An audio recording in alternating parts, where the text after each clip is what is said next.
Happy Flashpoint Friday, everyone. This is Austin. This is Flashpoint. Your turnaround story starts here. I have an incredible guest for you today. Before we get into the show, I want to hit on a couple things. Number one, we got the cowbell to highlight great moments throughout the show. You're going to type in the word cowbell. Number two, we have our hourglass to remind us to be in the present moment. Right here is all that matters. And most recently, we have the Thomas Edison light to remind us that every attempt has value. Even when it doesn't work out, we keep trying. So there's that. Before I get into introducing my special guest, I want to share a little highlight. Here we go. Guilt is feeling bad about something you did. It's a psychological warning symbol. It's attached to one of our 3 prime directives, which is called conscience. Guilt is feeling bad about something you did. It's just an alert and a warning. I don't feel aligned with that behavior, or that non-behavior, if you didn't do something you should have done, what you feel you should have done. Guilt is feeling bad about something you did. Shame is feeling bad about who you are. And some watching this have some shame. Some of you are holding on to shame for what other people did. This is holy ground, and trust me, I'm not insensitive to this. But this is important work. You want to fly at the speed of light? Drop the dead weight. Get this poison out of your gut. Guilt is feeling bad. That gives you a little teaser about what you're about to experience. This gentleman has been circumnavigated the globe several times. He worked with some of the biggest names on the planet: Tony Robbins, Larry King, Bob Proctor, Steve Forbes, the list goes on. He's changing the world with his content because he's heart-centered. And he probably has one of the most extensive libraries of content that I've seen. And every time I get a chance to interact with James, he pours so much value, and you know that he cares. And when you're done in every interaction, you are changed for the absolute better. So I'm not going to delay anymore. Help me welcome my good friend and mentor, Mr. James MacNeil. Hello, hello, hello. Thank you, Austin. It's an honor. I'm thrilled to be a part of your journey. I celebrate everything you do. You are touching countless lives all over the world with the work you're doing. Flashpoint is a life changer. It is an insight to the super success stories throughout human history. And you've been able to see inside of it the pattern.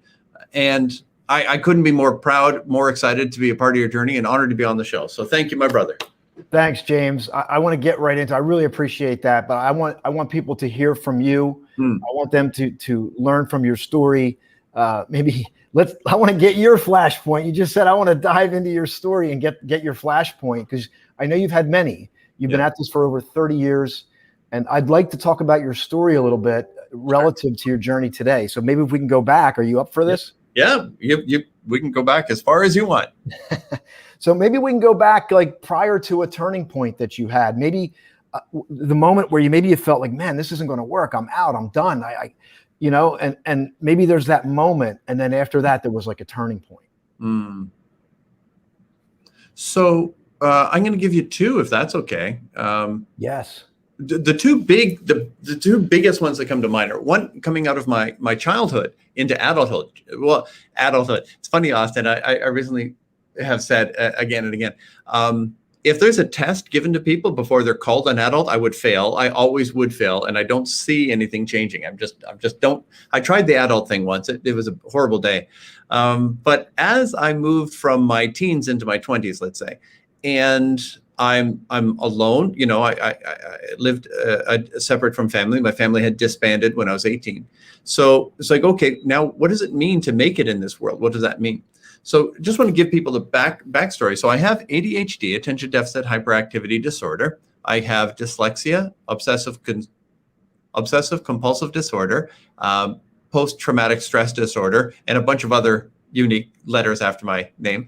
And as in my childhood, some things happened in my home, but also outside of my home. I've been bullied, beaten, battered, broken, choked, strangled, hung, and drowned. And that left a lot of emotional scars on me. And I thought, I didn't have a high and positive self-esteem. But one of my turning points was, it really was a flashpoint when I felt like I'm done. I'm done for this world. I didn't know how to make it. I didn't know how to be a good person. I didn't know how to hold down a job, you name it. And I was ready to pack it in my own unique way. And I had a spiritual turning point. It was when I finally found out that this universe is governed by love energy, and it is benevolent, not malevolent, and it is forgiving, and it's cool with me. And when I had my first, my major turning point of enlightenment within the form of Christianity, we would call it being born again, right? And different faith journeys have different words given to that moment where someone sees something that they didn't see in a spiritual sense. But that was the first major turning point. And if that one didn't happen, I wouldn't be here. And then by the grace of God, I just said, okay, now I'm filled with love. How do I make the world a better place? How do I serve greatly? And only later did I find out the economics of when we serve, we deserve. When you serve greatly, you deserve greatly. And I went from being a janitor to the life that I've been blessed with. So that was a major turning point for me.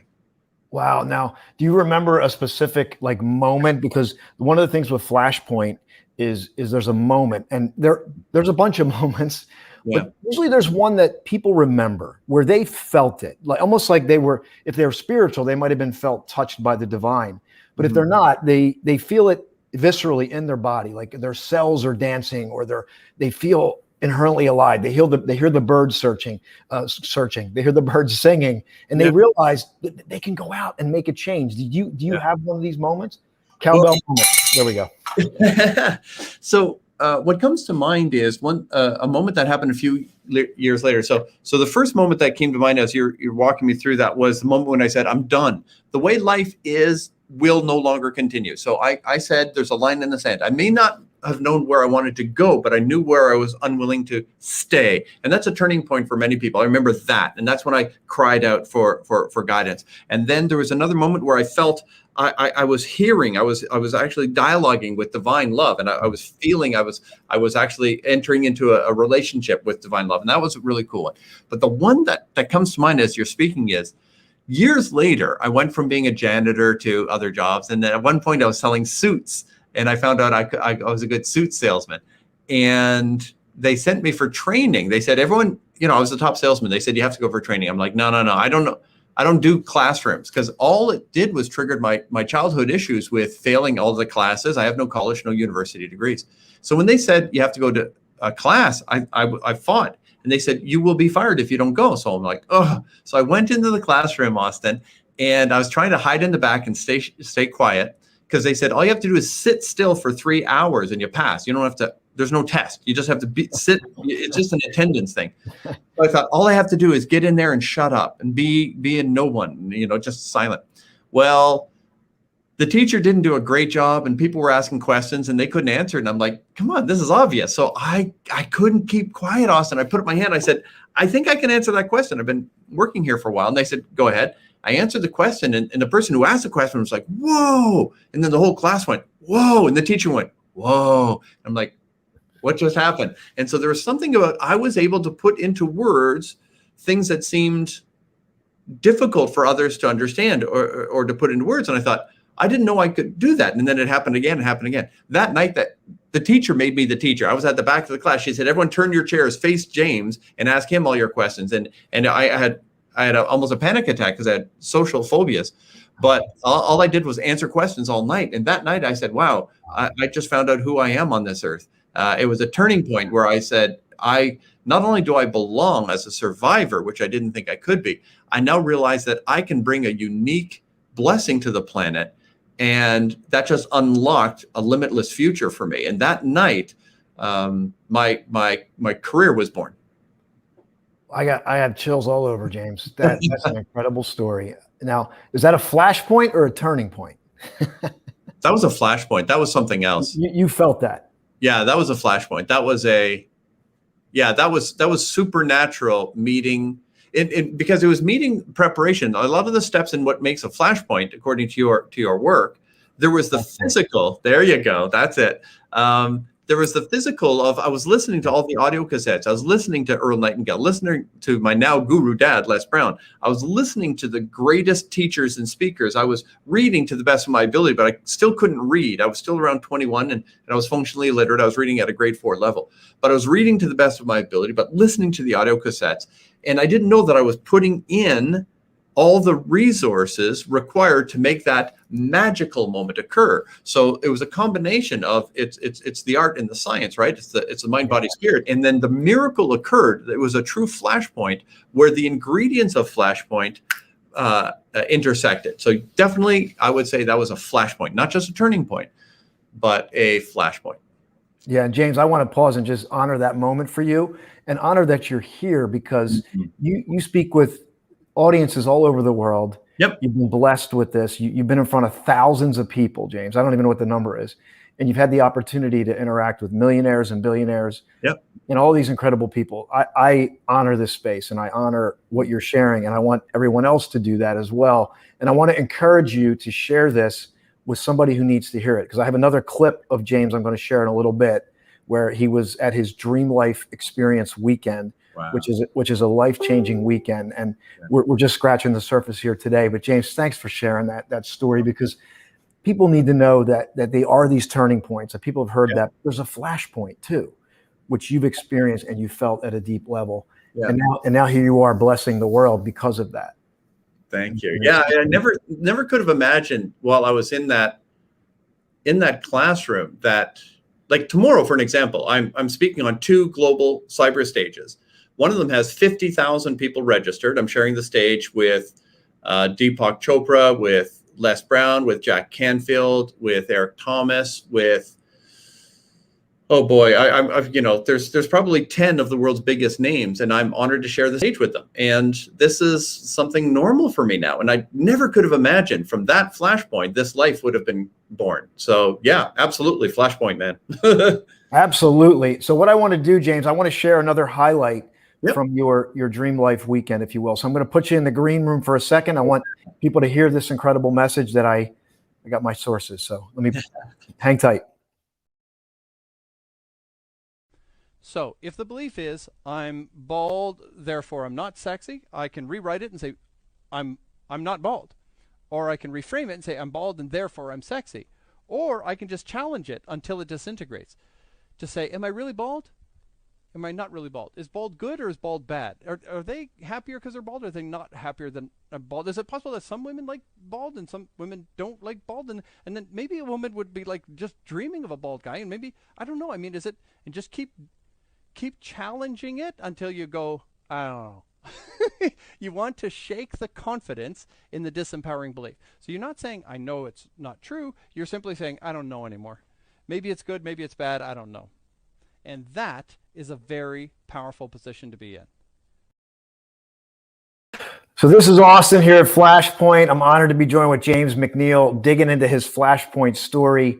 And he just shared his incredible story about being in the classroom. I'm going to ask James to join me again and talk about that, James, that incredible weekend where you were talking about that reframing and rewriting, because how many of us walk around with this limiting belief, right? You've had them, you've lived it, right? You talked about the names, the letters after your name that you didn't want. Like we all want like PhD, right? Doctor. Yours was like ADHD, PTSD, right? All the letters that you don't want after your name, you have. And here you are yet, it's amazing.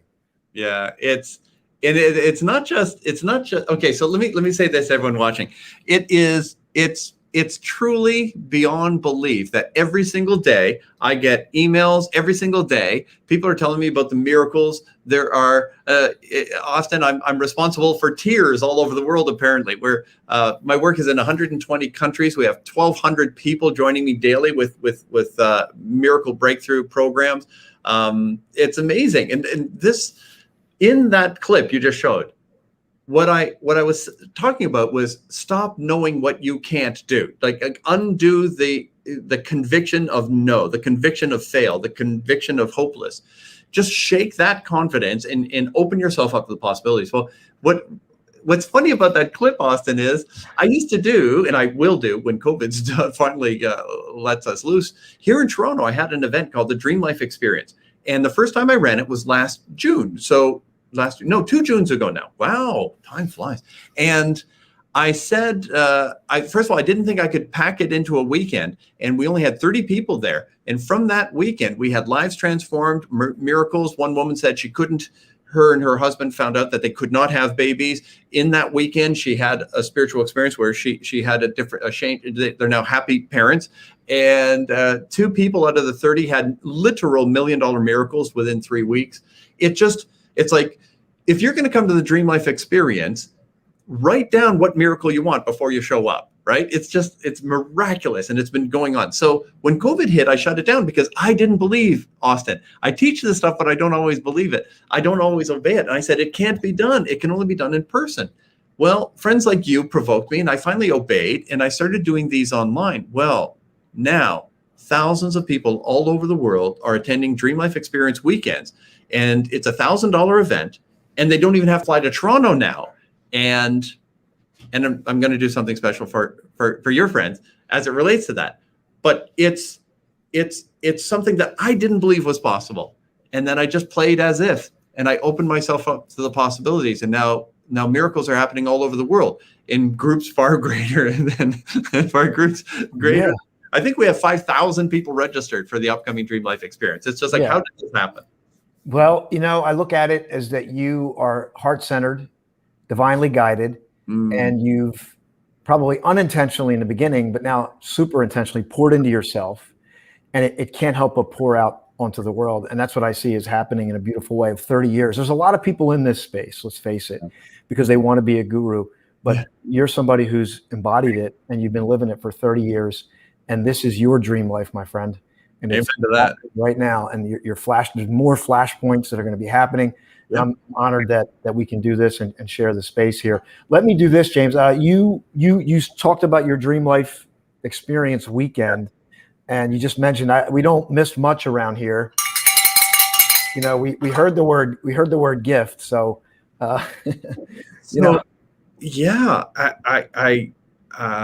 we were talking, and so we came up with an idea. So how about if you're watching this now, live or recorded, because Austin's my pal, you can have an absolutely free ticket to come to the next Dreamlife experience. So, cowbell, there you go. Go. Don't think. Go. I'm gonna put the link up right here now. As we got some time. We still have time with James. We got about maybe 13 minutes. So we got some time to dig in, but I want to give everyone an opportunity because James, my thing is when we do things like this and we provoke people and then just say, okay, bye-bye. No, like you need to have a step. You need to take a step for yourself. So you got an opportunity to work with James. You can work with me. Take a step, right? Do something. And that's what we really want to encourage you to do. And this is one of the best decisions you can make because of the amount of content and where James comes from. You will be blessed. You will be blessed. Even if you're not a spiritual person, doesn't matter. You will be blessed by this.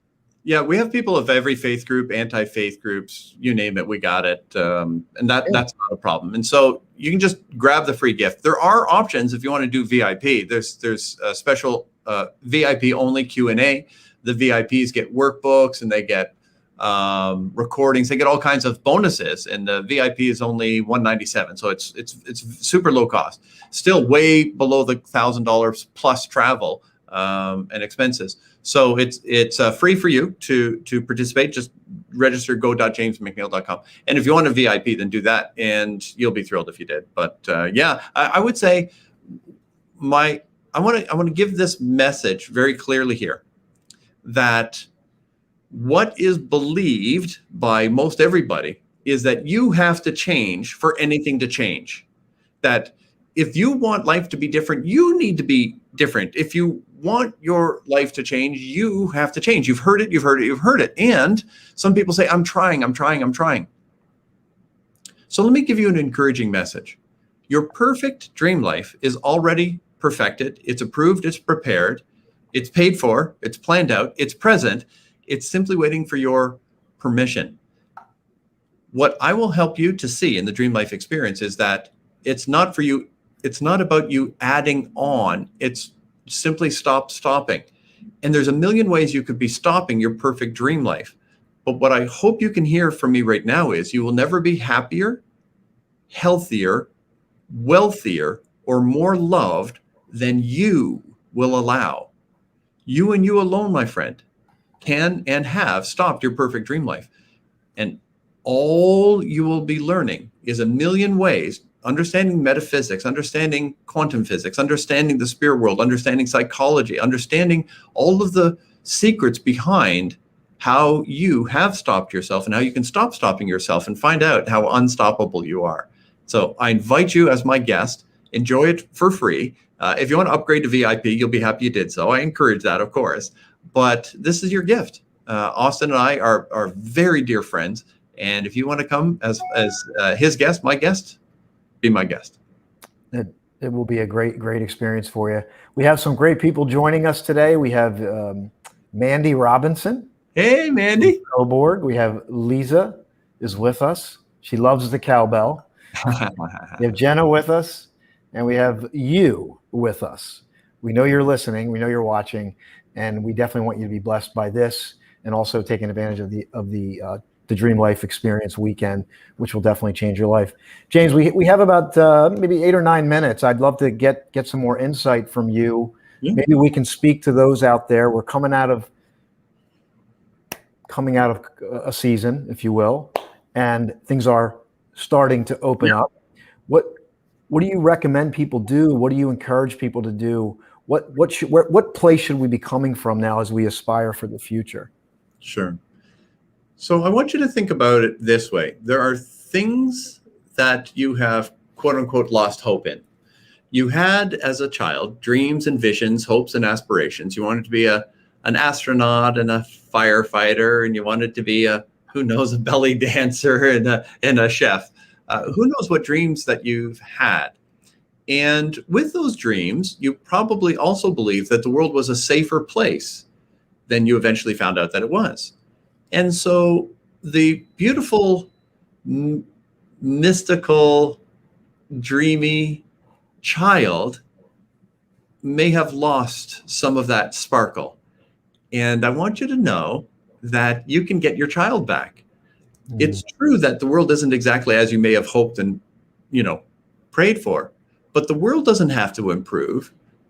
You simply have to unlock the version of you that doesn't need the world to improve. People don't have to be nicer. The economy doesn't have to be easier. Nothing outside of you has to change for your life to completely transform.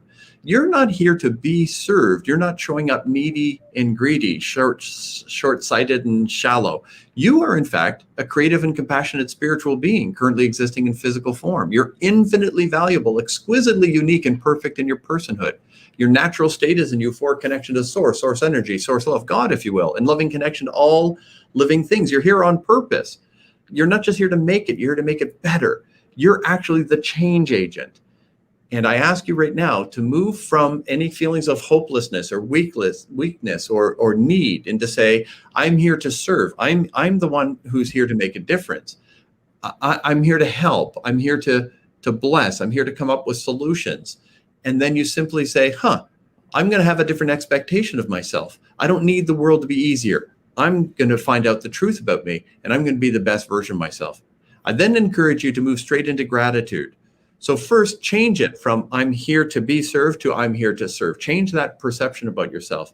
And then secondly, when you see visions of grandeur, of power, fame, and fortune, or wealth, or travel, or meeting with cool people, maybe you imagine being with Austin and I at one of our retreats in a tropical paradise. And who knows what visions you might have. But I want you to do this. Don't see those visions as there and you're here. I want you to see yourself as there and move straight into gratitude, knowing that these visions are either to be realized or better. You're either going to get all of your highest, greatest dreams or better.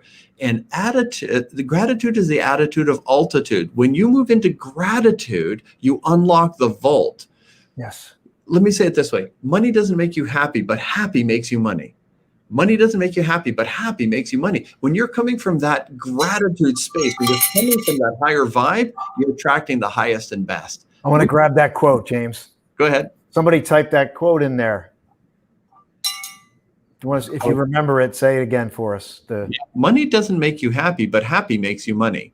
Money doesn't make you happy, but happy makes you money. Yeah. Cowbell, there. That's a great one to take with you, right? I love that.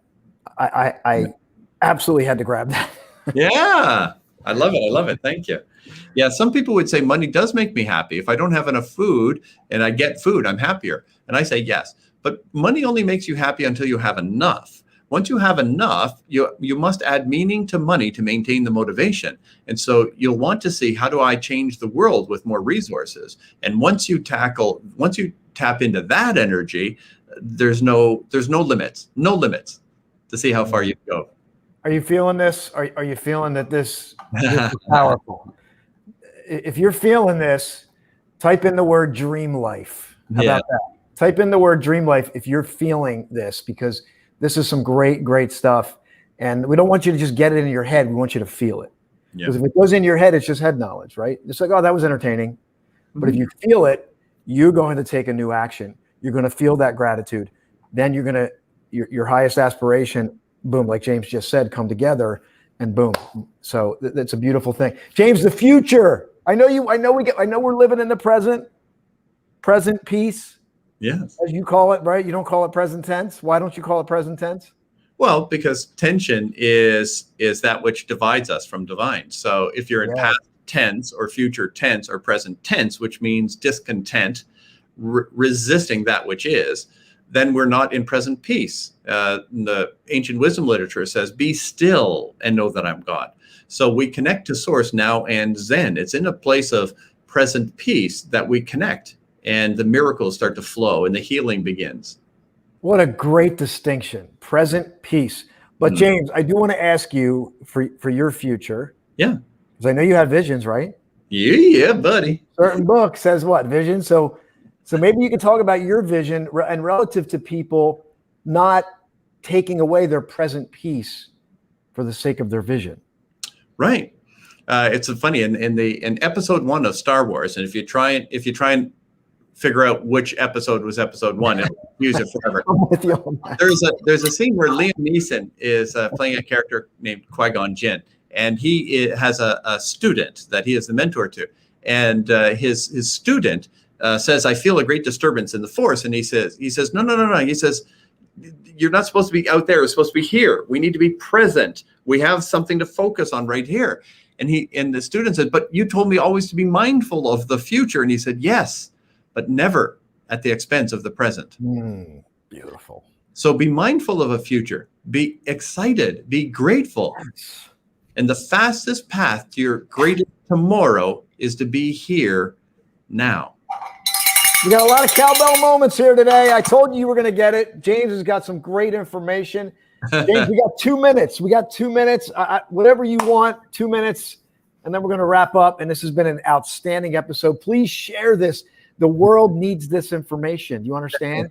James, 2 minutes. All right, three things.